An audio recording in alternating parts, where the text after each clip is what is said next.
Hey guys, and welcome back to my channel. So today I'm going to be talking about why loving yourself is important and 6 tips on how you can practice self-love daily.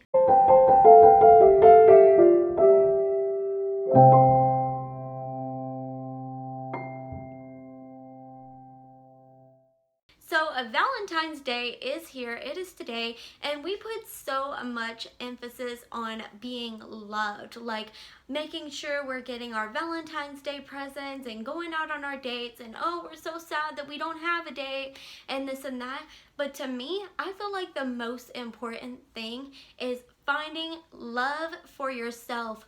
Honest, true, and genuine love. I feel like we can't love others fully and completely until we love ourselves. To me, it's like building a house. You start with the foundation, and that foundation is loving yourself. And then you can build the house. Then you can focus on loving others, being loved by others, and focus on loving everything else. But really, we cannot develop healthy relationships unless we have that love for ourselves. Why is self-love important? When we have true love for ourselves, we have a high self-esteem. And when we have a high self-esteem, it is really hard to break that wall. Again, the foundation, you're building the foundation, you're building that house. It is so hard to knock down a house that has a foundation. Am I right? Construction people out there, let me know. So when we have high self-esteem, it is so hard for people to break us down. People can say whatever they want to us, and we will not let that affect us because we're like, honey, no, I love myself. I know who I am. So what you say doesn't bother me. And obviously constructive criticism is always okay. But for those people who just, say something, whether it be like a joke that is really a jab or whatever, you're like, I don't even care because I love myself enough to know that you don't know what you're talking about. Another benefit of having high self-esteem is you won't allow others to take advantage of you. When you don't really love yourself that much, people take notice. They say, oh, well, Heaven doesn't really have respect for herself, so why should I have respect for her? I struggled with that so much whenever I was younger. I really didn't care, and I just wanted others to be around me and others to say, oh, you're a good person, you're this and you're that, because I didn't have that love for myself. So I needed to hear that all the time. And the people that was telling me that was only telling me that because they were able to take advantage of me, to steal from me, to do whatever it was. They didn't care.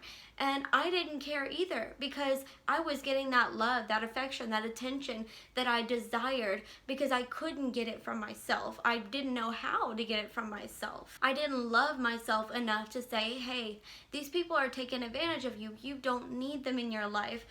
All I could hear was, oh, Heaven, you're such a wonderful friend, you're this, you're that, So when you don't have high self-esteem, you need to hear those things, but it's not always coming from a positive source. It is so much easier to develop healthy relationships whenever you have a high self-esteem because you set boundaries for yourself, you set up walls for yourself, you don't let people take advantage of you, and people will take note of that. Those people who are taking advantage, they're like, oh, okay, well, Heaven's not gonna let me do it anymore, so I can't do it. You know what I'm saying? Like, if you don't allow that because you love yourself enough, then they won't be able to. You won't let them because you set up that barrier for yourself.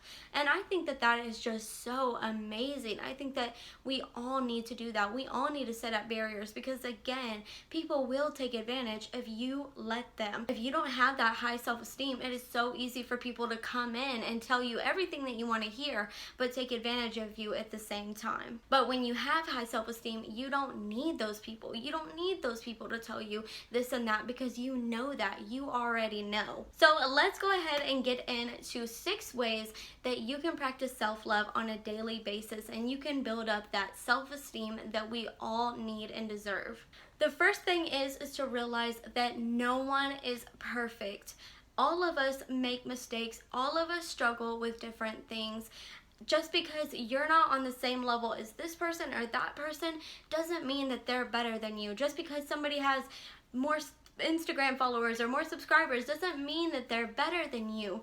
And also, numbers don't mean anything. So please, please don't say, oh, if I don't have, 10,000 subscribers on YouTube or 10,000 followers on Instagram, that I'm not good enough, that I'm not this or I'm not that, because it doesn't matter how many followers you have.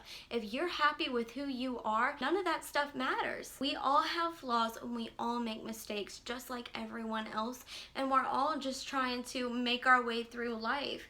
You'd be surprised that some of the people that you look up to struggle as well, and they might even have some of the same struggles that you have, So just realize that you are no less of a person than someone else. The next tip is to stop bashing yourself. I know that this is so easy, and even I do this sometimes. Like, I'll drop something, I'm like, oh, Heaven, you're so dumb. Like, why did you do that? But even that is not good, because you guys, words have so much power. They have so much impact. And if you say that enough, you're going to start believing it, and that is going to lower that self-esteem that you have. Continue to build yourself up. It's okay. We all make mistakes. We're not perfect. But work on building yourself up instead of tearing yourself down. So the next one is to take time for you. We all need time for ourselves. That is healthy. Whether it's daily, weekly, monthly, whatever the case may be, it needs to be a very high priority. Because I don't know about you, but girl, when I'm in the bathtub and I'm just relaxing, like, I feel so happy and joyful and at peace with myself and confident. Like, I just thrive. I really do, because I'm like, okay, I've got time to myself. When people are in your ear all the time, it's really hard for you to find your own inner monologue. How are you supposed to know who you are unless you spend time alone and doing things that you love, whether it's taking a bubble bath, taking an art class, singing, dancing, whatever it is. Just take that time for you, and you will find genuine love for yourself. So the next one is, don't allow people to take advantage of you. You can be kind, you can be sweet, loving, or whatever, but you do not have to allow people to take advantage of you. And yes, I'm saying allow, because we allow people to do this to us. We can say yes or no. We have a choice. We have a voice. So don't let people take advantage of you. Love yourself enough to say, hey, I'm not gonna do this. I'm not gonna allow this. I don't have to. Step in and take up for yourself. Last but not least, and I think that this is so important, set goals for yourself and accomplish them. And you guys, this does not have to be a big goal. This could be as simple as, okay, I'm gonna write this down. I'm gonna clean up my room today. And then you do it and you accomplished a goal. And that just gives us endorphins. It makes us happy. It makes us feel good about ourselves. And when we feel good about ourselves, we have high self-esteem. We say, oh my gosh, I can't believe I did it. Heaven, me, I did this. I cleaned my room. I went to school. I got a good grade. I passed my driver's test. Whatever the case may be, you will feel so good about yourself if you set goals every single day and accomplish them. You're not going to be able to accomplish them all, but what really matters is that you are accomplishing something. You are doing something to better yourself, and that just really does so much wonders for the soul. You will feel so good if you just set a little goal every single day, and then set those long-term goals too. And once you accomplish them, you will feel so good about yourselves. But if we never do anything, if we never try to set goals or anything like that, what is that going to do? Absolutely nothing. That's going to say, oh, I haven't done anything. I haven't set any goals. I don't feel like I'm doing enough. But if we set those goals every single day and accomplish them, we will feel so good and we will feel so productive in knowing that we are getting things done. So anyways, guys, I really hope and pray that that helped you today. Just remember that you're beautiful, you're amazing, you're one of a kind, and don't let nobody tell you otherwise. Thanks so much for watching, and I'll see you in the next one. Stay beautiful. Mwah. Bye. Yeah!